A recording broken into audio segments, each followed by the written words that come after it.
134쪽에 사례로 접근하는 라이브민법 잠깐 사례 살펴보고 가도록 할게요.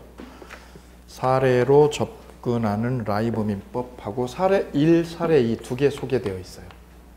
사례 1 보고 그 다음 사례 2 이렇게 보도록 할게요.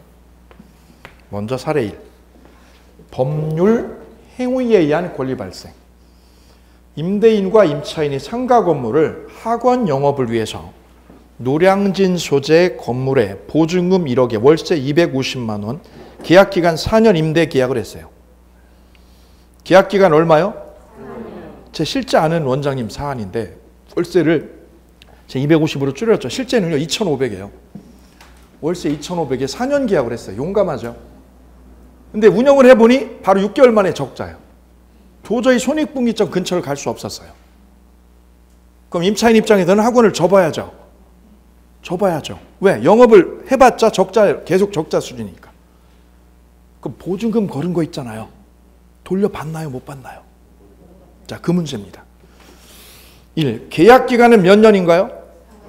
왜요? 당사자가 원해서 계약을 했잖아요. 몇 년으로?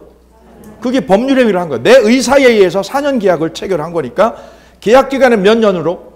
4년으로 되는 거죠. 왜요? 법률 행위를 그렇게 스스로 원해서 했으니까요. 그런데 두 번째요. 임차인은 중도에 학원 영업이 지지부진해서 적자에 허덕이게 되면 4년 계약 기간 만료 전에 임대차를 뭐 해버리고 해지하고 나올 수 있을까 없을까? 없어요. 왜요? 계약을 4년 했으니까. 그럼 몇 년을 채워야 되는 거예요? 4년을 채워야 되는 거예요. 왜요? 그게 당사자의 의사예요. 왜? 그렇게 법률 행위를 했잖아요. 그게 당신 의사에 의해서 계약이 된 거니까 4년은 존중되고 준수되어줘야죠. 오케이? 따라서 당사자 의사대로 4년의 계약 기간은 준수되고 존중되어야 하기 때문에 4년 기간 만료 전에는 임차인은 점포를 비울 테니 보증금 달라고 할 수가 없죠. 그럼 방법은요?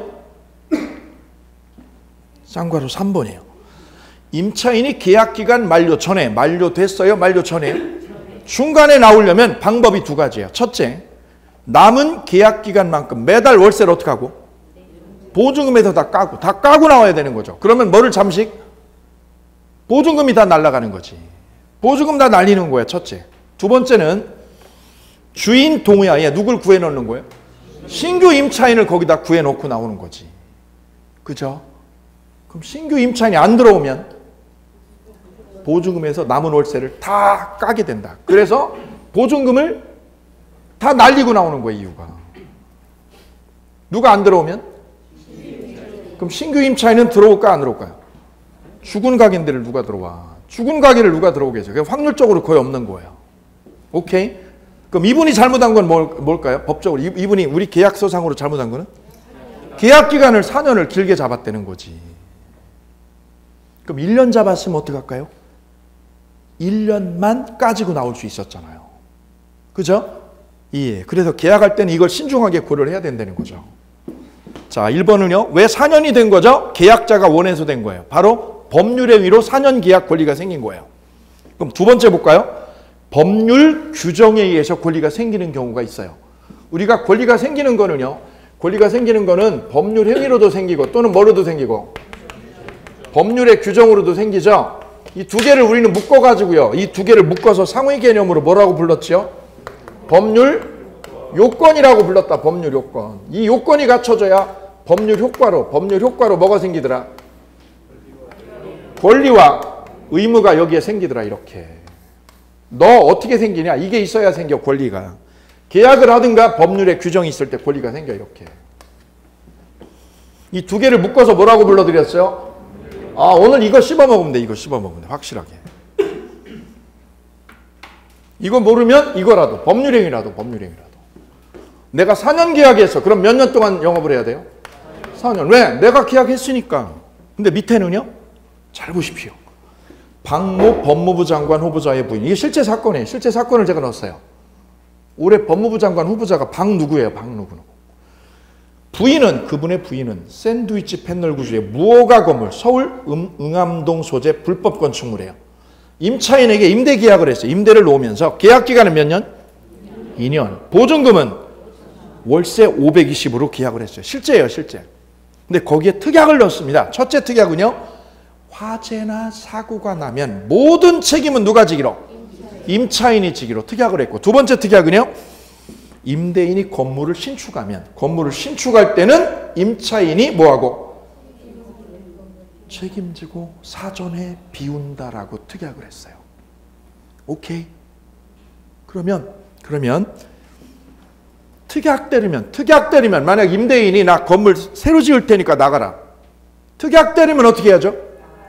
나가야죠. 그죠? 특약 때리면 나가야죠. 특약대로. 야, 계약은 특약대로 하는 거야. 계약대로 해야 되는 거야. 계약대로. 그건 당신 주장이고 당신 주장. 그건 당신 주장이지, 일방적인. 임차인의 주장은 뭐예요? 무슨 소리야? 법에는 주택은요. 주택임대차는 최단기간이 몇 년? 2년. 상가는요? 1년이 보장돼 있어. 상가임대차는 몇 년을요? 1년을 무조건 법이 보장하도록 돼 있어요. 그럼 이 세입자는 뭐라고 주장했을까? 1년 보장해야지, 1년 보장을. 주인 측 요구는 뭐라고요? 특약대로 나가라고, 특약대로 나가라고. 그럼 특약이 우선하는 거예요? 법 규정이 우선하는 거예요? 법대로, 특약대로? 네? 법대로 해야 되는 거예요? 특약대로 해야 되는 거예요? 법대로, 특약대로. 자, 밑에 보아요, 밑에. 쌍괄호 읽어볼게요. 계약기간 만료 전에 임대인이 무허가 건물을 철거하고 새로 뭐 할 테니? 신축할 테니 건물 비워달라고 할 때 임차인은 특약대로 비워줘요? 아니면 법률 규정대로 최단기간 주장할 수 있는 거예요? 여기에 달려있어요. 여기 보세요. 여기. 계약법은 이게 계약법이면 계약은 계약한 대로 준수해야 돼요. 오케이? 그럼 계약법에서는 뭐 한 대로? 계약한 대로. 근데 이거는 상가를 임대 놓은 거예요. 상가를 임대 놔서 쓰일 때는 계약법이 아니라 무슨 법이? 특별법이 적용이 돼서 특별법은 법대로 해야 돼, 법대로. 오케이? 따라서 이 둘의 분쟁에서 핵심은 특약이 우선한다, 법이 우선한다. 왜? 특별법은 법이 정한 대로 하라는 뜻이에요, 특별법은. 그래서 특약보다 법이 정한 대로 문제를 풀어나가면 됩니다. 따라서 주택임대차보호법이나 상가임대차보호법은 무슨 규정으로 되어 있냐면 강행규정으로 규정되어 있어요. 강행규정. 강행규정은 무슨 뜻이에요? 강제규정이에요. 강제규정. 법대로 하라고. 지금 쌍괄호 1번의 해설 보고 있어요. 쌍괄호 1번의 해설. 이 법률에 위반된 약정으로서 임차인에게 유리한 거, 불리한 거? 불리한 거. 불리한 약정은 법적 효력이 없어요. 그럼 특약되면 어떻게 해야 돼요? 특약되면 비워줘야죠. 비워주기로 특약한 거는 이 세입자에게 유리한 거예요? 불리한 거예요? 그럼 무효야 이거. 이 특약 무효. 누구한테 불리하면? 세입자에게 불리한 특약 무효. 왜? 세입자를 보호하는 거야 이 법은. 그러므로 위 법률이 보장하는 기간을 인정하지 않는 당사자 간의 특약은 법적 효력이 없으니까 유효 무효? 무효다. 그래 밑에 볼게요. 상가임대차보호법 9조에 보면 이렇게 규정을 해놓았어요. 기간을 정하지 아니하거나 몇 년 미만? 1년 미만으로 정한 임대차는 몇 년? 1년 보장한다고 법에 딱 규정을 했어요. 못을 박았어요. 그럼 1년 동안은 내보내 못 내보내? 못 내보낸다. 이게 법의 특별 규정이다. 주택임대차는 몇 년? 거기 써보실게요. 주택임대차는 2년 보장. 주택임대차는 2년 보장을, 상가임대차는 최단기간 1년, 최단기간 1년을 보장한다. 근데 이게 신문기사에 뭐라고 나왔어요? 갑질계약이라고 나왔어요. 갑질계약이어요? 아니어요? 이 계약이 법에 효력이 있는 거예요? 없는 거예요? 지금 했는데 이 계약 법적으로 보호돼야 한대. 지금 했잖아. 이 법이 무슨 법에 저촉이 돼요? 특별법에, 상가임대차보호법이라는 특별법에 저촉되죠? 몇 년 보장한다고? 1년을 보장한다고 그랬잖아. 1년 보장하라고 그랬는데 저 특약은 뭐라고 그랬어요? 나 철거하고 새로 지을 거니까 너 나가라고. 나가라고 그런 거죠? 그럼 특약은 보호되는 거 안 되는 거? 무효라고. 이 특약은 무효라고. 그죠?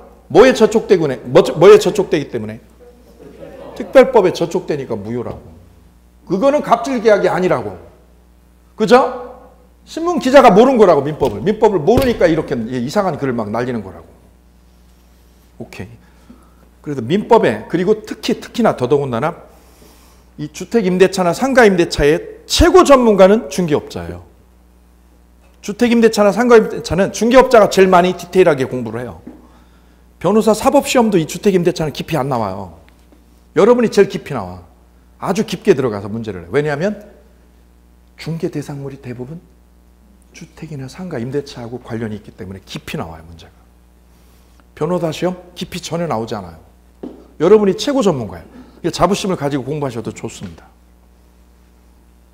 자, 1번 해결되셨네요. 두 번째 보실게요. 임차인이 차임을 몇 달 연체해야 해지해서 내보낼 수 있어요? 내칠 수 있어요? 3기입니다. 3기. 3개월이에요? 3기예요? 3기. 3기를 연체하면 일방적으로 해지할 수 있어요. 일방적으로 해지하는 권리를 무슨 권리라고 우리가 불렀죠? 형성권이라고 불렀다. 써주실게요. 형성권. 한 번 더 데려갑니다. 일방적으로 내가 통제하는 거예요. 상대방한테 동의 구해요? 안 구해요? 일방적으로 통제하는 권리를 무슨 권리? 형성권이라고 불렀다. 자, 그래서 권리는 자 보세요. 아까 계약서에 4년 계약하면 이건 당사자 의사요 아니야? 이거는 내 의사대로 몇 년이 생겨요? 4년 동안 점포 영업권이 생겨. 그 권리가 생겨. 뭐가 생긴다고? 권리가 생겨. 왜? 내가 내 의사로 4년 계약했으니까. 그럼 기간을 정하지 않으면, 기간 정하면 안 정하면? 안 정하면 몇 년이 생겨?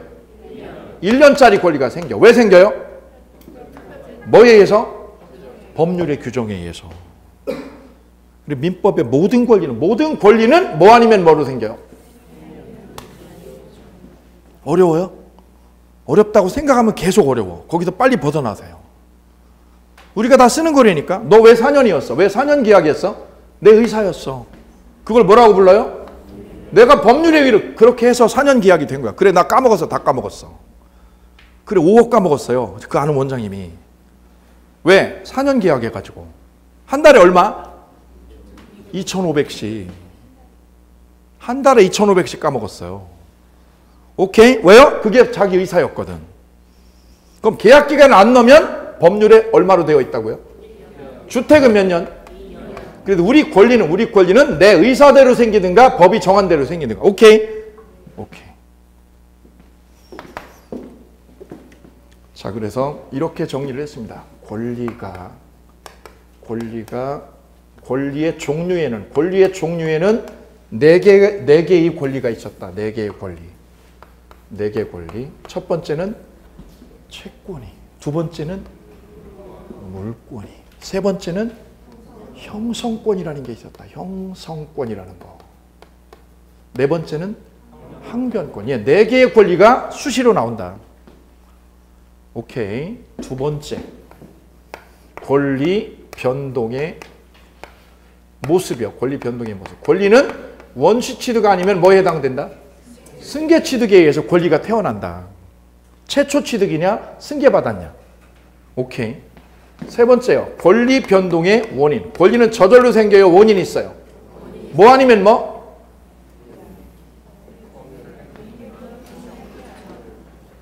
이제껏 한 거 정리하면 이렇게 압축이 돼요. 복습하셔야 돼요. 복습하시면 돼요. 복습. 한 번만 더 복습해 주시면 딱딱 입에 감겨요. 복습 안 하면 못 따라와요. 양이 많아서. 비슷한 게 너무 많아서.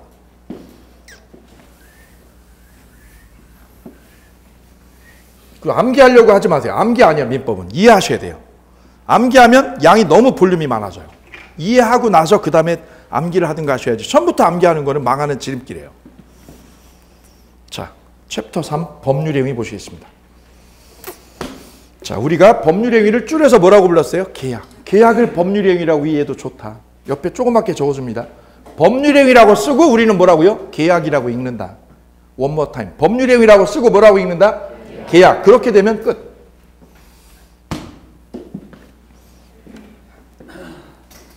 자, 그래 옆에다 하나 적어주시면 도움이 되실 거예요.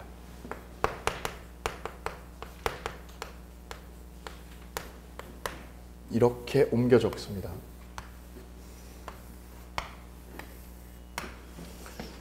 법률행위는 가장 대표적으로 이렇게 매매 계약을 했다, 법률행위를 했다라고 불러요. 나는 임대 계약했는데 부동산에서 임대차 계약했어. 법률행위 한 거예요. 나는 교환 계약을 했어. 교환은 무슨 뜻? 바꾸는 거지. 네 차하고 내 차 바꿀래? 네 집하고 내 차 바꿀래? 무슨 계약? 교환 계약을 했어요. 법률행위를 했다는 뜻. 그럼 이런 계약을 하게 되면, 계약을 하면 서로에게 뭐가 생겨요? 채권 채무가 생겨요. 뭐가 생긴다고요? 채권과 뭐가 생기더라? 채무가 생기더라. 그래서 채권행위라고 불렀어요. 오케이. 민법은 끊임없이 연결돼 있어요. 외우는 거 아니야. 그래서 외우면 이 마디가 안 생겨. 마디 연결고리가 없어져요. 이해하셔야 돼. 이해. 나는 매매 계약을 한 게 아니라 집에다가 저당권 설정을 했어. 뭐를 했어?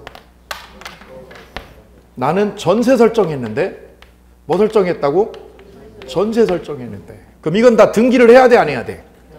해야 되는 거지. 나는 등기를 해줘야 되는 거야. 이런 것들은 저당 설정하고 전세 설정하는 거는 등기해줘야 돼. 이러면 채권이 생겨요. 처분한 거야. 처분행위를 했다 이거죠. 무슨 행위를 했다? 처분행위를 했다. 이걸 두 개를 전체를 묶어서 우리는 뭐라고 불러주자? 법률행위라고 불러요. 둘 다. 이거 전체를 묶어서 법률행위. 특징은요. 법률행위의 특징은 다 뭐가 있어야 되느냐? 의사표시가 필수인 거예요. 뭐가 필수인 거? 의사표시가 필수로 깔고 들어가야 돼. 의사표시가 필수. 야, 의사표시 안 하면 어떻게 계약이 되니? 계약이라는 게 이루어지려면 뭐가 필수? 이걸 깔고 들어가. 이걸 필수로 깔고 들어가야 계약이라는 법률행위가 이루어지더라. 그래서 혹자는 이렇게 말하는 거죠. 의사표시가 없으면 법률행위가 존재하지 않는다. 왜냐? 법률행위는 필수로 뭐를 깔고 들어가야 되니까. 그 구체적인 모습이요. 그 법률행위의 구체적인 모습이 매매로 드러날 수도 있고 임대차로 드러날 수도 있고 이렇게 드러날 수 있는 거죠. 이걸 통칭해서 우리는 뭐라고 불러주자? 오케이. 아주 중요한 테마 하나 있어요. 다음 02번 법률행위의 요건 보실 차례. 요건, 법률행위는요 성립요건과 효력요건으로 나누어서 살펴보아요. 자, 성립요건은 계약이 이루어졌다 이거죠. 계약이 이루어진 거를 무슨 요건? 성립요건. 근데 계약이 이루어졌다고 해서 권리가 생기지 않아요. 효력요건을 갖춰야 됩니다. 뭐를 갖춰야 됩니다? 효력요건. 이 효력요건을 갖추어야 권리가 생깁니다. 효력요건을 이름하여 뭐라고 부르냐? 유효요건이라고 불러요. 유효요건.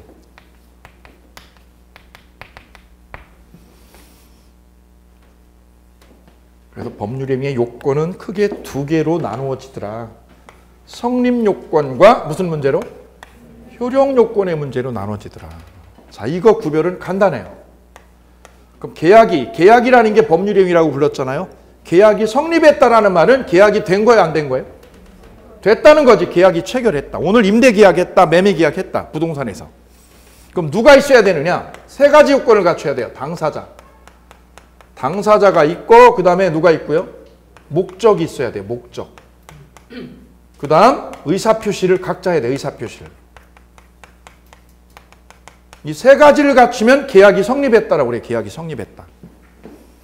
그럼 매매 계약을 하면 당사자가 누가 있어야 돼? 매매 계약을 하려면 당사자가 매도자하고 매수자. 임대 계약은요? 임대 계약은 누구하고? 임대인과 임차인. 저당권 계약은 은행하고 대출받는 사람. 당사자가 있어야 되죠? 목적은요? 목적은 매매는 뭐 하려고 만나는 거야? 집을 뭐 하려고? 팔려고. 매매가 목적이야. 매매. 나 팔 거야. 팔려면 의사표시 해야 돼, 안 해야 돼?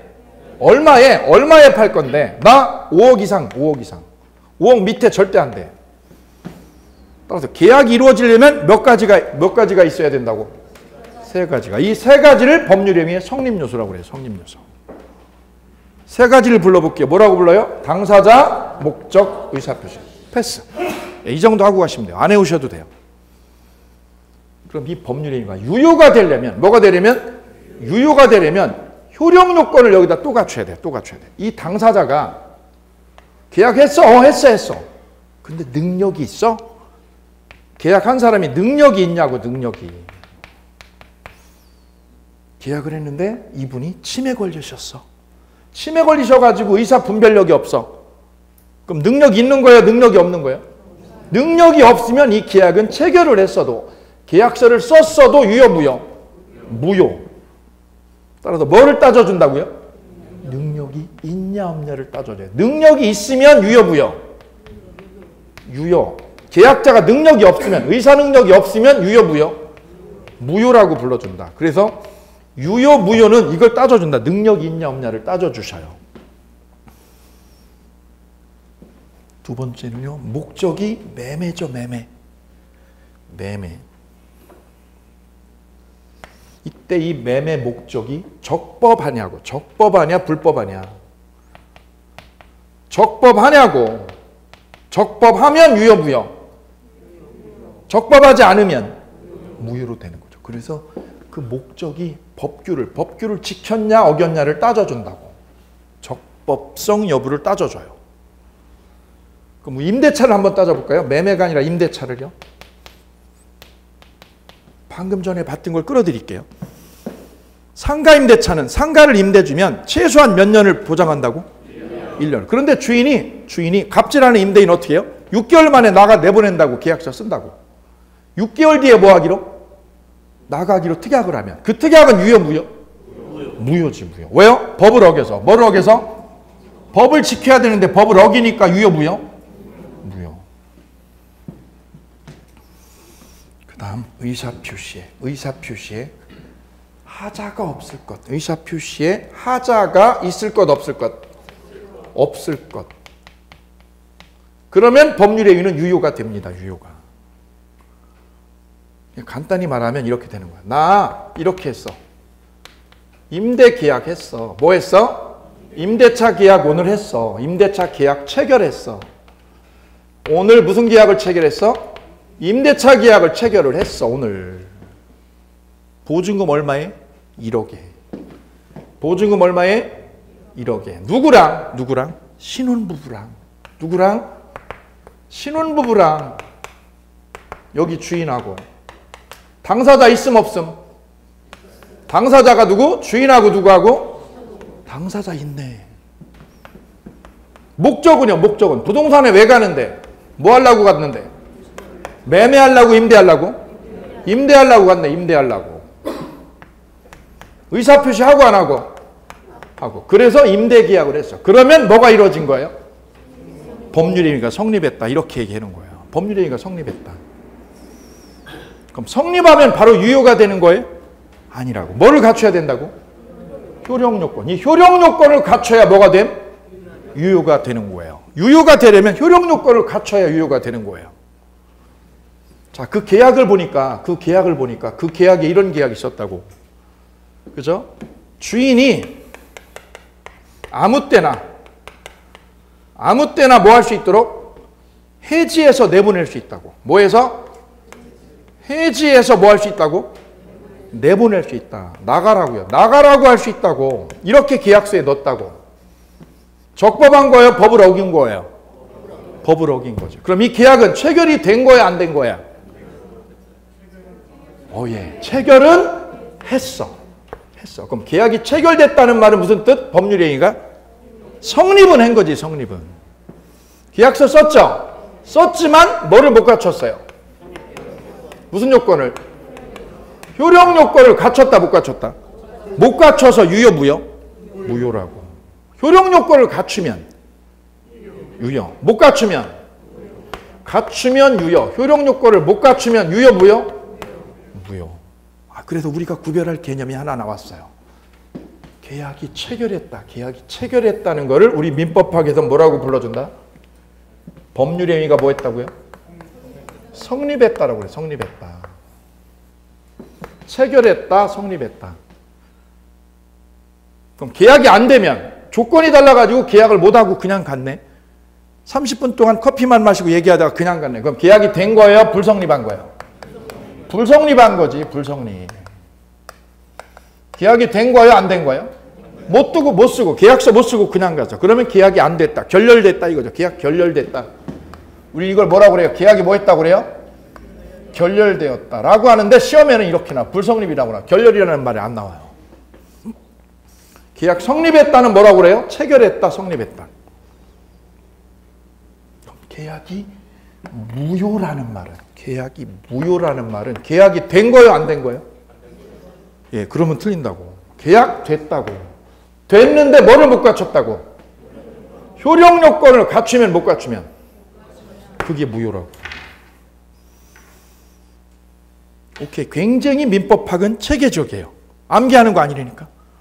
단계를 꼭 밟으셔야 돼, 단계를. 그래서 늦게 공부하시는 분들, 5월달이나 내년 6월달에 와서도 공부하시는 분들 계셔. 그분들이 어떻게 하는 줄 아세요? 중간 과정을 다 패스하고 마무리만 하려고 그래요. 그러니까 점수 안 나오죠. 고생만 하시는 거예요, 고생만. 왜?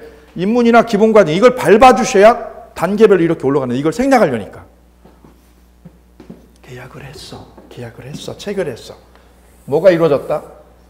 법률행위가 성립했다. 오케이. 계약이 뭐라고요? 계약을 뭐라고 부른다고? 법률행위요.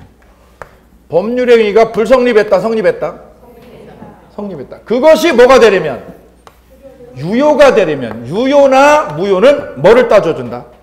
효력 요건을 따져준다. 효력 요건을 갖추면 유효, 못 갖추면 이거 외우는 게 아니라고, 분석하시는 거라고. 그래서 주인이 뭐라고 그랬어요? 계약서 썼죠? 쓰고 뭐라고 그랬다고? 아무 때나 해지해서 나가라고 그랬죠? 계약 됐어도 유효라고, 무효라고? 무효라고. 왜? 법에 위반돼서 무효라고. 자, 그래서 법률행위는 성립요건과 무슨 요건을 나눠준다? 효력 요건을 나눠준다. 이걸 구별을 해주실 것, 이렇게 정리하고 가시면 되시겠습니다. 뒤에 136쪽에 보시면 구별할 개념이 4개로 예시가 되어 있어요. 자, 첫 번째는요. 장시간 교섭을 하다가 결국은 계약이 체결되지 않았다. 이걸 뭐라고 표현해요? 불성립했다. 우리는 결렬되었다고 그래요. 계약 결렬이야, 결렬. 협상을 하다가 결렬되고 깨졌어. 성립, 불성립? 불성립. 불성립 또는 부존재라고 돼요. 부존재. 두 번째, 토지 매매 계약이 10억에 체결되었습니다. 체결되었으니까 뭐를 갖추었다? 성립했다. 동그라미야. 세 번째는요. 토지 매매 계약이 체결되고 유효하다. 그럼 뭐까지 갖췄다는 뜻? 효력 요건까지 갖추었다. 오케이. 근데 네 번째는요. 토지 매매 계약이 체결되었으나 법규를 위반해서 유효다, 무효다? 무효다. 그러면 성립은 한 거야, 안 한 거야? 체결은 했으나 뭐를 위반했다? 법을 위반해서 효력이 없다. 그럼 뭐를 못 갖춘 거예요? 효력 요건을 못 갖추었다. 이것을 무효라고 그런다. 오케이? 무효는 무슨 뜻이라고요? 무효는? 계약 썼다, 안 썼다? 썼는데 효력 요건이 탈락돼서 무효라고. 오케이? 다음 법률행위의 종류 보실게요. 법률행위의 종류요. 종류에는 첫째요. 혼자 하는 단독행위, 둘이 하는 계약 이렇게 나눠져요. 단독행위는 둘이 하는 거예요? 혼자 하는 거예요? 혼자 하는 걸 단독행위. 둘이 하면 쌍방행위, 계약이라고 그래요. 계약. 대표적인 단독행위에 취소가 있어요. 취소에 동그라미 해볼까요? 취소는 언제 쓰는 거예요? 사기 계약일 때. 위에 써보실게요. 사기가 원인이면 취소한다고 그래요. 취소한다. 사기당했다고 취소하고. 해제는요. 해제는 언제 하는 거예요? 채무불이행일 때. 채무불이행이 원인. 나하고 계약을 했는데 계약을 이행을 안 했어. 계약을 이행 안 하면 그걸 뭐라고 불러줘요? 채무불이행. 그때는 취소가 아니라 뭐라고 불러줘요? 해제라고 불러줘. 구별 잘 하셔야 돼요. 엄격하게 달라요. 그럼 옆에 있는 해지는 뭐예요? 해지는? 해제하고 해지가 달라요. 해제 다르고 해지 달라요.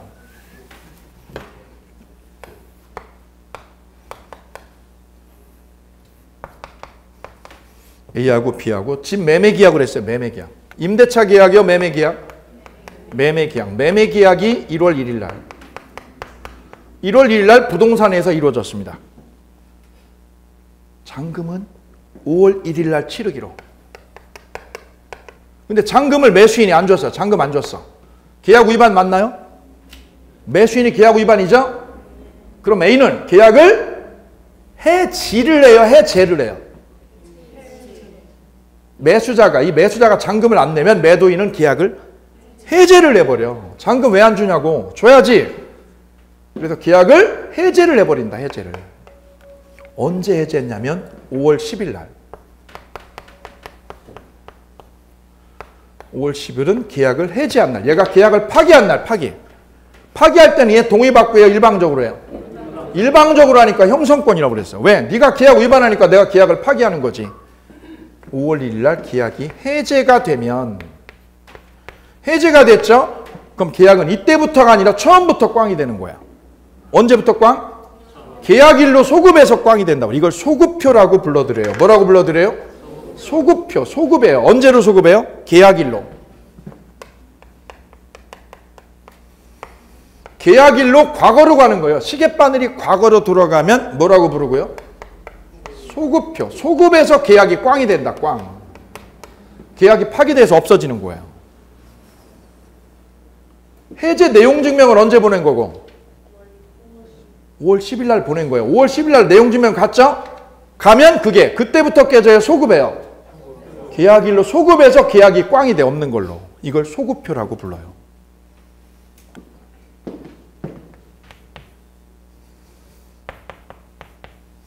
이번에는 A, B 간의 임대차 계약이 이루어진 상황. 그럼 임대차가 이루어지면 임차인은 월세를 매달 내야 되죠? 월세를 지금 6개월 동안 연체했어. 몇 개월 동안? 6개월 동안 연체 중. 질문 드려볼까요? 임차인의 권리 있는 거예요, 없는 거예요? 아직 있음, 아직 없음? 언제까지 있음? 해지할 때까지. 임대인이 뭐 할 때까지요? 해지 내용 증명이 올 때까지는 이용권, 임차권이 그냥 살아있는 거예요. 따라서 6개월을 연체했어도 주인이 뭐라고 안 하면, 나가라고 해지 통보가 오지 않으면 쫓겨나요. 그냥 영업할 수 있어요. 영업권이 살아있는 거예요. 뭐 할 때까지요? 해지할 때까지. 해지해야 끝나는 거예요. 해지해야. 그죠? 그럼 이 동안은 주인은 어떻게 하고 있을까? 보증금에서 월세 지금 충당하고 있지. 그러니까 해지를 한 거야, 안 한 거야, 지금? 연체를 해도 그냥 내버려 두고 있는 거야. 왜? 보증금에서 잠식을 하면 되니까. 오케이. 그래서 쭉 연체를 하다가 드디어 여기 6월 1일 날 뭐 하기로? 해지한다고 내용 증명 보냈어요. 그래, 내용 증명 일로 갔어. 그럼 계약 해지가 됐어요? 해지가 됐어요? 해지했어, 해지. 그럼 계약은 언제부터 꽝이 되는 거예요? 이때부터 언제를 향해서? 장래를 향해서 계약이 꽝이 되는 거예요. 이걸 무슨 효라고 불러요? 장래효. 이때부터 장래를 향해서 계약이 꽝이 되는 거. 해제는 언제로 가는 거? 시계바늘이? 과거로 가면 무슨 요? 소급표. 앞으로 가면 무슨 요? 장래. 이게 바로 해지와 해제의 차이점. 오케이. 나는 18살로 되돌아가고 싶어. 되돌아가고 싶으면 무슨요? 소급표. 나는 빨리 늙고 싶어. 70으로. 왜? 욕망에서 벗어나고 싶어. 무슨요? 예. 인생은 이거죠. 일로 가냐, 이쪽으로 가냐. 오케이. 그것이 해제와 해지의 차이점. 자, 밑에 사전보다 쉬운 용어 설명에 상세히 설명이 되어져 있어요. 다 밑에 용어 설명에 1번 볼까요? 용어 설명 1번. 채무 면제라고 돼 있죠? 채무 면제 살펴볼게요. 채권자가 채무자에게 받을 돈을 뭐 하지 말라고? 갚지 말라고 하는 것. 이걸 채무 면제라고 그래요. 소위 뭐라고 불러요? 채무 탕감이라고 그래요. 채무 탕감. 탕감은 누가 해주는 거예요? 채권자가 일방적으로 하니까 단독행위. 두 번째, 소급표. 해제죠, 해제. 해제는 장래를 향해서 가요? 계약일로? 계약일로 거꾸로 거스르는 거예요. 그죠? 거꾸로 거슬러 가는 거를 뭐라고 부른다? 해제. 소급표라고 한다. 해제. 장래를 향해서 계약이 꽝이 되면 해지라고 한다. 해지. 두 개 구별 잘 되시죠? 예, 2번하고 3번은 시험에 여러 번 나왔어요. 다음 4번이요. 증여계약은 공짜로 주는 거예요. 공짜로 주는 걸 무슨 계약? 증여계약. 나 아버님이 차 줬어. 돈 받고요. 공짜로.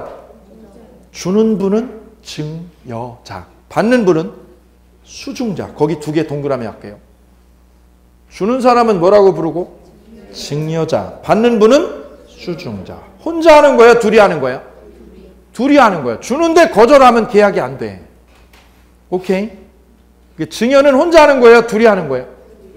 계약이야, 계약. 이것도 시험에 나왔어요. 증여는 단독으로 하는 거임? 둘이 하는 거임? 둘이 하는 거니까 계약입니다, 계약. 차인표 씨는 아버지가 회사를 준다고 그랬어요. 준다고 그랬더니 차인표 씨가 뭐라고? 나 싫어, 아빠. 전문 경영인한테 회사 맡겨. 왜 나한테 맡겨? 거절했어요. 증여계약 돼, 안 돼? 안 돼. 우리도 증여계약 거절하는 거 많아요. 음식점에서 매운탕이나 아니면 짜장면 먹고 나오면 그 음식점 앞에 커피 제공이 되죠. 그건 중국집에서 음식점에서 우리한테 무상으로 주는 거야. 무상으로 주는데 누르려고 보니까 커피가 맛없게 생겼어. 그럼 받아요, 안 받아요? 거절한 거지. 그럼 증여가 돼, 안 돼? 증여는 혼자 하는 거임, 둘이 하는 거임? 계약이요, 계약. 단 뭐가 없는 거예요? 대가가 없는 거야. 대가 없이 건너오는 게 증여예요. 대가를 받으면 매매. 대가를 받고 가져오면 매매고 대가를 안 받고 가져오면 증여라고 불러줍니다. 5번째는요. 매매 예약이라고 나와요. 매매 예약. 동그라미 해볼게요. 예약. 나중에 본계약 체결하기로 미리 찜해두는 거를 예약이라고 그래요. 미리 찜. 동그라미요. 예약의 핵심은 뭐 하는 거? 미리 찜하는 거예요. 여기 핵심이에요. 엑기스 중에 엑기스. 이걸 놓치면 안 돼요.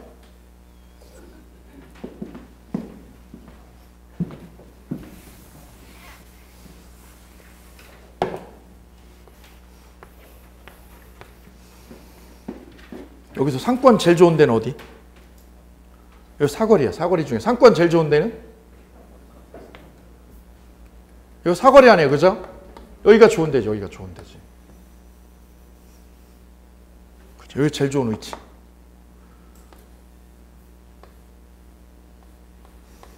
제가 아는 원장님이 이 사거리에 있는 저 건물을 임대를 얻으려고 주인한테 쫓아가서 나한테 세를 주십시오. 세를. 그랬더니 주인 말. 중개사건 싫다고. 왜 싫다고? 사람들이 거칠다고. 이 건물이 15층인데요. 15층인데 딱 병원만 들어와 있어요. 병원만. 15층에 전부 다 사거리에. 원장님은 여기를 꼭 들어가고 싶은 거예요. 이 원장님은 꼭 들어가고 싶다고. 5년 동안 사정을 했어요. 5년 동안 이 주인한테 나한테 세를 놔달라고. 나한테 세를 달라고. 계속 거절당했어요. 그럼 거래가 된 거야? 안 된 거야? 안 된 거지. 계속 끈질기게. 이 원장님이 집요해요. 한 번 물으면 안 나. 계속 찾아갔어요. 거절당해도 계속 찾아갔어요. 1년에 한 10번 이상을. 계속해서. 그랬더니 이쪽에서 마침내 뭐라고요? 예. 세가 나오면 당신한테 세를 놔드릴게요. 그럼 둘 간에 뭐가 이루어진 셈? 뭐가 이루어진 셈? 예약이 된 거예요. 예약이. 예약도 계약인가요? 예약도 계약인가요? 예, 계약이에요. 예약도 계약이에요.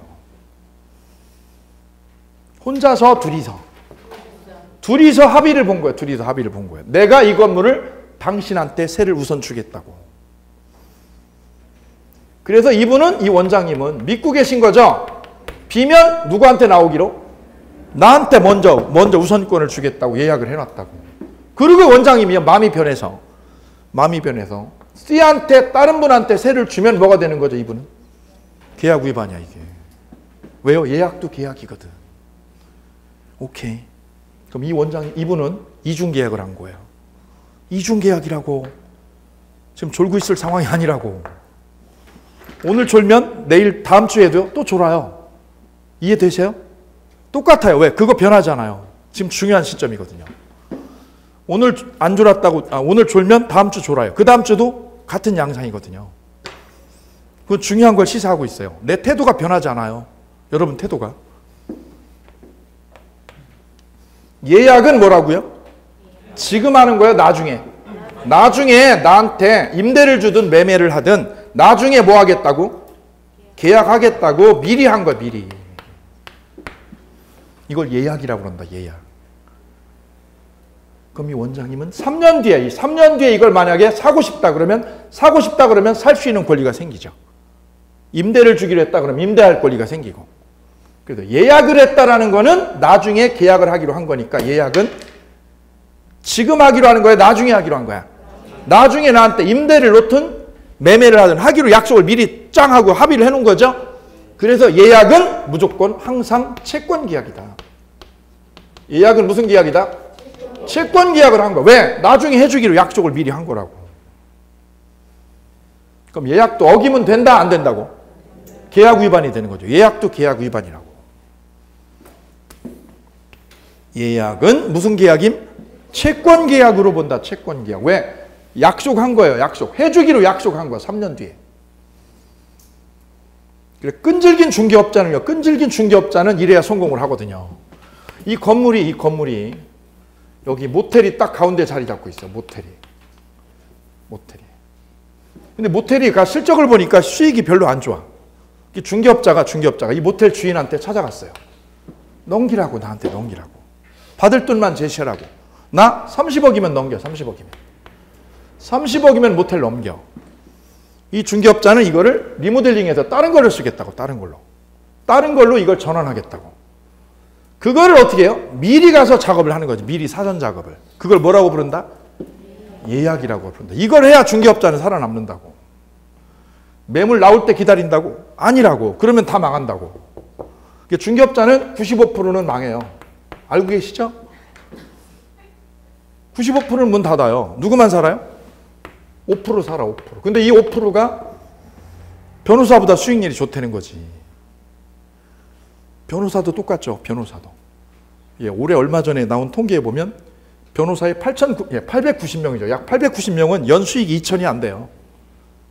연수익 2천이 안 된다는 말은 월 얼마가 안 된다는 뜻?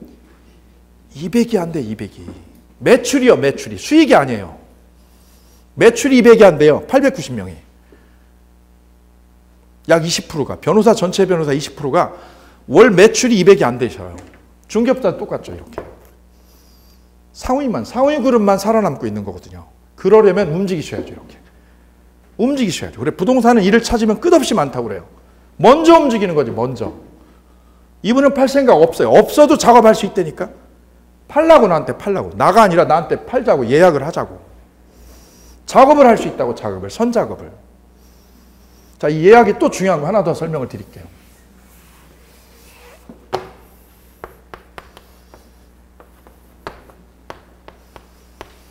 임차인이 세를 얻어서 노래방을 했습니다. 노래방. 임차인입니다.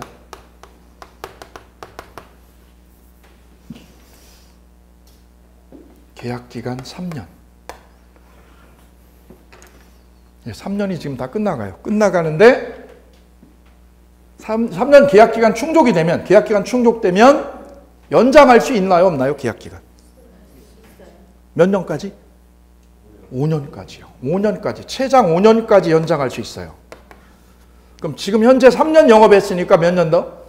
2년 더. 2년 더 영업할 수 있으니까 합쳐서 5년이에요. 합쳐서 5년. 상가는 5년 동안 영업권 보장이 돼요. 5년 동안. 이걸 계약 갱신한다고 그래요. 갱신요구권이라고 그래요. 갱신요구.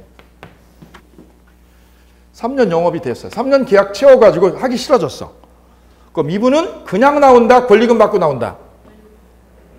권리금 받고 가게 넘기고 나오셔야죠. 그래야 자기 수익 창출이 되지. 오케이? 예. 그럼 이 가게를 이렇게 넘기는 거, 임차권을 이렇게 넘기는 걸 우리는 뭐라고 불렀죠, 아까? 양도한다고 그랬어. 이때 양도할 때 그냥 넘겨요? 권리금 받고? 나 권리금 받을 거야. 권리금 받고 넘길 거야, 너한테. 언제 넘겨요? 권리금 작업은 언제 하는 거예요? 법에 규정돼 있어요. 계약 종료 전 얼마부터? 3개월부터 종료 시까지. 종료 전 얼마부터? 3개월 전에서 종료 시까지 권리금 계약을 할 수 있어요. 이게 중요한 거예요. 굉장히 중요하고 시사성 있는 거예요. 그럼 그 전에는요? 6개월 전에는 돼, 안 돼? 6개월 전에 이분이 가게를 권리금 받고 넘기려고 둘이 합의 봤어요. B하고 C하고 합의 봤죠? 여기를 임차인, 신규 임차인. 권리금 받기로 했어요. 권리금 9천 받기로. 합의 됐나요? 안 됐나? 둘이? 됐죠. 근데 그 합의를 언제 봤다고? 언제 봐야 된다고? 3개월 전에서 끝날 때까지 합의를 봐야 되는 거예요. 그래야 주인한테 주인이 동의를 해줘야 돼요. 주인이 동의를 하고 협조해줄 의무가 있어요. 협조 의무가. 그 협조 의무는 언제만 있다고? 얼마 안에? 3개월에서 종료할 때까지만 주인이 협조를 하는 거고 그 전에 하는 거는 협조 의무가 없어. 그럼 6개월 전에 하는 거는요? 6개월 전에 하는 거는 협조를 해줘 안 해줘? 나 싫어. 왜? 쟤 못생겼어. 쟤 이상한 지역 사람이야. 그죠? 나이가 많어. 신혼부부야. 이 핑계 대면서 협조를 거절할 수 있어요. 이게 법에 있는 거라고 법에. 나 싫다고. 근데 지금 이 임차인이 얼마 안에 그럼 신규 임차인을 구해줘야 된다는 뜻? 3개월 안에 신규 임차인을 구해 넣어야 된다고. 그러면 권리금 9천을 받을 수 있다고. 받고 나올 수 있다고. 따라서 임차인이 쓸 수 있는 시한은 언제부터 언제까지?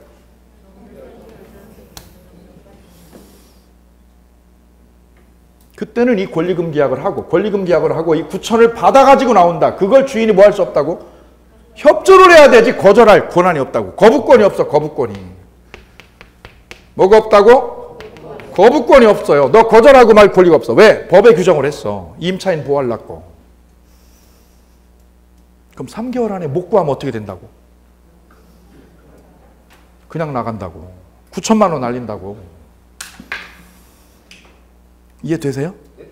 그럼 이게 노래방이나 큰 술집이면 권리금 2억이야. 2억. 시설비 2억이야. 2억. 2억을 얼마 안에? 3개월 안에 구하냐 못 구하냐로 결정이 된다고. 2억짜리를 3개월 안에 쇼부를 봐야 된다고. 오케이? 제 수험생 한 분이 3개월 안에 구해 못 구해? 겨울에는 특히 더 안 움직여. 그래서 겨울에 못 구했어. 그럼 얼마 날리고? 2억 날리고 자기가 술 마시면서 이 노래방 다 때려부시고 나왔어. 이분이 법을 몰라서예요? 예지력이 없으신 거예요? 이분이 예지력이 없는 거예요. 이 작업은 미리 하셔야 돼. 미리. 언제? 6개월 전에 작업을 해야지. 누구 구하는 작업을? 얘 구하는 작업을 6개월 전에 아니면 1년 전에 미리 해야지. 미리 무슨 예약을? 예약을 해야 된다고. 예약을. 이 작업을 하셨어야 된다고. 미리 신규 임차인을 구해가지고 예약을 하는 거지. 오케이. 그랬더라면 이분은 이걸 건질 수 있었던 거죠. 이분은 그냥 게으른 거야. 자기가 게을러서 이걸 날린 거예요. 그 대가는 참호가입니다. 2억을 다 날렸어요. 저게 날아가면 보통 생활 안 돼요. 어려워져. 공부도 안 되죠. 저거 하기 전까지, 날리기 전까지는 공부 잘 됐어, 저분이. 저게 딱 닥치니까 뭐라고요? 패닉입니다, 패닉. 아무것도 안 되는 거죠. 내가 이걸 몰라가지고, 요거를 제대로 활용을 못 해가지고 이걸 다 날렸다는 거 아니에요. 법에는 이렇게 되어 있지만, 요거를 더 틀으면 이걸로 활용할 수 있다고, 이렇게요. 미리 작업할 수 있다고, 선작업을. 그래, 옆에 중개업자가 얼마나 똑똑하고 예지력이냐, 이거에 따라 달라진다고. 자, 그걸 예약이라고 합니다. 예약. 그 다음 합의해제 참고로 읽어보시면 되겠습니다. 꼭 읽어보세요. 제가 여기다 써놨다는 거는요. 뒤에 나중에 다 활용될 것들이에요. 다음 2번 불효식하고 요식이 나와 있어요. 불효식은 방식에 제한이 없는 거예요. 방식에 제한이 있는 거 없는 거. 불자가 아니 불자예요. 방식이 불필요한 게 불효식이고요. 요식은 뭐가 있는 거? 방식이 정해져 있으면 요식이라고 그래요. 근데 민법은 불효식이 원칙이에요. 민법은 뭐가 원칙? 불효식이 원칙이다, 별표. 계약서 쓸 때는 방식이 필요 없는 거예요. 방식이. 방식이 필요하면 뭐라고 부르고? 요식. 방식이 불필요하면 불효식이다. 그래, 불효식이냐 요식이냐 이거는 방식을 갖춰야 되냐 안 갖춰야 되냐 이 문제입니다. 민법은 뭐가 원칙? 불효식이 원칙이다. 그래서 아무거나 쓰면 돼. 계약서는 아무렇게나 써도 되는 거예요. 양식이 필요 없어. 양식이. 그럼 구두 계약도 계약이라고 아니라고? 오케이, 계약이에요. 왜? 불효식이니까 써보세요. 구두계약도 증거만 있으면, 입증만 하면 계약이 될 수 있는 거예요. 녹음하면 되지, 녹음. 우리가 부동산 계약할 때는 계약서를 씀, 안 씀? 계약서를 쓰자고 그러죠. 그죠? 그건 왜 쓰는 거예요? 증거예요. 증거자료 남기려고 쓰는 거예요. 뭐 남기려고? 증거자료. 증거자료 남겨두려고 계약서 쓰는 거예요. 원래는 불효식이니까 뭐가 필요 없어요? 계약서 필요 없는 거예요. 그럼 나하고 이분하고 임대인하고 두터운 신뢰관계가 있으면 계약서 필요 없음? 필요 없어요. 그래, 진짜 믿는 사이는 계약서 필요 없어요. 우리 현대 사회는 뭐가 남발하고 있냐면 계약서 남발이죠. 그 말은 무슨 뜻? 못 믿는다는 거예요. 나 저 인간 못 믿어. 나 중개업자 못 믿어. 나 저 인간 못 믿어. 못 믿을 때 필요한 게 뭐라고? 계약서예요, 계약서. 부부끼리도요. 부부계약서라는 거 쓰죠. 누구한테 쓰는 거죠, 그거는? 저 인간을 믿을 수가 없어. 그때 쓰는 게 무슨 계약서? 각서나 공증이죠. 뭐 할 때? 못 믿을 때지, 못 믿을 때. 사장님이 나한테 보너스 얼마 준다고 그랬어. 못 믿으면 가서 뭐 써달라고? 계약서 쓰고 공증 받으러 가자고 그러지. 믿으면 저분은 지킬 뿐이야, 그 약속을. 그러면 이거 필요 없다고. 그럼 우리 민법의 태생은, 뿌리는 뭘로 돼 있어요? 우리 민법의 뿌리는? 불효식으로 돼 있어요. 그래, 우리 옛날 할아버지 할머님은 계약서를 안 쓰고 거래했어요. 논밭 거래를 계약서 없이 하셨어요. 점점 이게 자본주의 물결이 심해지면서 점점 계약서니 증거니 공증이니 이게 남발이 되는 거죠. 그래서 변호사가 많다는 사이는 참고로 좋은 사이가 아니에요. 왜냐하면 못 믿거든요. 세 번째요. 유상행위, 무상행위 보실게요. 유상은 대가적 출연이라고 돼 있죠. 출연이 뭐예요? 돈을 주는 게 유상이에요. 돈을 주고 집을 가져오면 유상. 돈을 안 주고 가져오면 무상. 그럼 매매는 유상, 무상? 매매는 돈 가지고 가져오죠? 돈 주고 가져오죠? 밑에 증여는요? 돈 주고요, 안 주고? 안 주고 가져오니 무상이다. 이렇게 부르는 거죠. 근데 밑에 사용대차라고 있네요. 사용대차는 무슨 뜻? 공짜로 빌리는 거예요. 거기 용어 설명 보세요. 용어 설명. 용어 설명 2번 보실게요. 물건을 공짜로 사용하는 계약을 무슨 대차 계약? 사용대차 계약이라고 그래요. 소비대차 계약은요. 돈을 빌려 쓰는 거예요. 돈을 빌려 쓰는 거는 무슨 계약? 소비대차 계약. 물건을 빌리면 사용대차. 임대차는 그러면? 그래, 물건을 빌려 쓰는 계약을 대차 계약이라고 불러요. 물건을 빌려 쓰는 계약은 무슨 계약?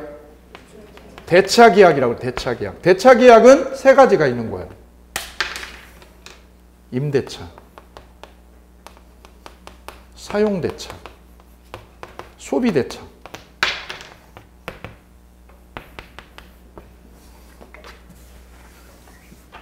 친구한테 가서 나 차 좀 빌려줄게. 차 좀 빌려줘. 며칠간? 이틀간. 사용료 얼마 줘야 돼? 너하고 나하고 무슨 사용료야. 사용료 없이 그냥 빌려오면 무슨 대차? 예, 차를 렌트하는데 돈 받아요? 공짜요? 공짜. 무상이면 이걸 무슨 대차? 사용대차. 무슨 공짜야? 카센터 가면 공짜로요, 돈 받고. 예, 유상이면 뭐라고 불러요, 그거를?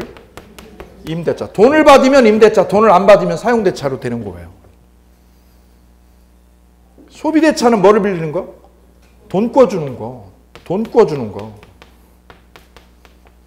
돈 꿔주는 거는 무슨 대차라고요? 예, 이건 잘 나온다, 우리 시험에. 그럼 돈을 꿔주는 사람은 뭐라고 부를까? 꿔주는 사람. 꿔주는 사람, 빌려주는 사람, 빌리는 사람. 자, 용어죠, 용어. 빌려주는 사람을 뭐라고 그래요? 소비, 대주. 돈을 빌린 사람은 소비, 차주, 차자가 빌릴 차자. 그럼 은행은요? 은행은 대주요, 차주요? 대주. 소비자는, 돈 꾼 사람은 차주. 나 돈 1억 빌렸어. 소비대차로. 돈 꿔준 사람은 소비대주, 빌린 사람은 차주. 이때 이자를 받아내면 이자부 소비대차. 이자를 안 받으면 무이자 소비대차. 이렇게 붙여주면 되죠. 자, 그래서 대차 계약에는 몇 가지가 있다고요? 3가지가 있다. 임대차, 사용대차, 소비대차. 되셨나요? 예, 어렵지 않아요. 별거 아니에요. 우리가 일상생활에 즐겨 쓰는 것들이에요. 다음 4번째가요. 물권행위와 채권행위와 물권행위 있어요. 물권행위를 소위 뭐라고도 부르냐? 처분행위라고도 해요. 물권행위를 뭐라고 불러요? 처분행위라고 부르기도 해요. 자, 내가 아까 설명드렸던 것처럼 중국집에다가 짜장면을 주문을 했다. 짜장면 4그릇. 그럼 중국집에서 주문 받죠? 주문 받으면 무슨 계약이 된 거? 채권 계약. 채권 계약이 이루어진 거죠? 예. 그리고 짜장면을 배달해 주면 무슨 행위가? 처분 행위가 된 것이다. 그럼 채권 행위는 언제 이루어진 거라고요? 계약서 쓸 때. 계약하면 채권 행위가 이루어진 거예요. 처분 행위는 언제 이루어져요? 부동산은 뭐를 넘겨줄 때? 등기를 넘겨줄 때. 동사는 인도, 배달을 해줄 때. 그럼 인터넷 쇼핑을 가지고 해볼게요. 여자분들 많이 하시죠? TV 보는데 저 옷이 딱 마음에 들어. 그럼 바로 찍죠? 이런 거는 욕망이 제어가 안 돼, 그죠? 공부하는 건 제어가 잘 돼. 나 공부하려고 그러면, 싫어. 근데 쇼핑몰에서 옷 사는 거는 바로 제어가 안 되고 바로 돼요. 욕망이 바로 실현돼. 클릭했죠? 옷 사기로. 15만 원에 사기로. 무슨 계약이 이루어진 거예요? 채권 계약. 채권 계약이 된 거죠? 채권 계약. 그럼 나는 옷을 달라고 할 권리가 생겨. 돈을 주고 옷을 달라고 할 권리. 채권 계약이 된 거죠? 다른 말로 의무가 생겼어, 의무가. 옷을 달라고 하고 돈을 줄 의무가 생겼죠. 언제? 주문한 때. 그래서 3일 뒤에 배달이 되면 무슨 행위가? 처분 행위가 이루어진 거지. 오케이. 그래서 채권 행위하고 처분 행위는 성격이 같다, 다르다? 성격이 다르다. 자, 여기 굉장히 중요해요. 채권 행위와 처분 행위. 물권 행위를 뭐라고도 부른다고요? 물권 행위를? 처분 행위라고 부른다고. 왜 물권 행위라고도 부르냐? 등기를 해줘야 되니까.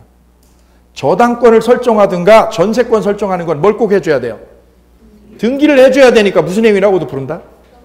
처분 행위 또는 물권 행위라고 부른다. 학자에 따라서. 이게 잘 이해 안 되면 오늘 짜장면집에 전화를 한번 해서 주문을 하시면 돼요. 내가 기다리는 동안은 무슨 행위를 한 거야 지금? 채권 행위를 한 거야. 채권 행위를. 그럼 중국집은 짜장면을 배달해 줄 뭐가 생겼으니까요? 의무가 생겼으니까 의무가 생겼네. 의무부담행위라고 한다. 의무부담행위. 그죠? 예. 한참 기다렸다가 짜장면이 배달이 되면 뭐가 이루어진 거예요? 처분이 이루어진 거예요. 처분이. 오케이. 자, 민법은 이렇게 흘러갑니다. 민법 스토리는 우리 일상생활에 가까이 있는 소재들로 구성이 되어져 있어요. 그리고 재밌고 익사이팅해요. 다만 판결문을 보면 어렵게 돼 있어요. 대법원 판결을 우리가 봐야 되거든요. 판례를. 그걸 제가 스토리 있고 색깔을 멋있게 입혀드리도록 하겠습니다. 그래서 재미를 구성해서 쉽고 간결하게 핵심에 도달하도록 1년 동안 애써보도록 하겠습니다.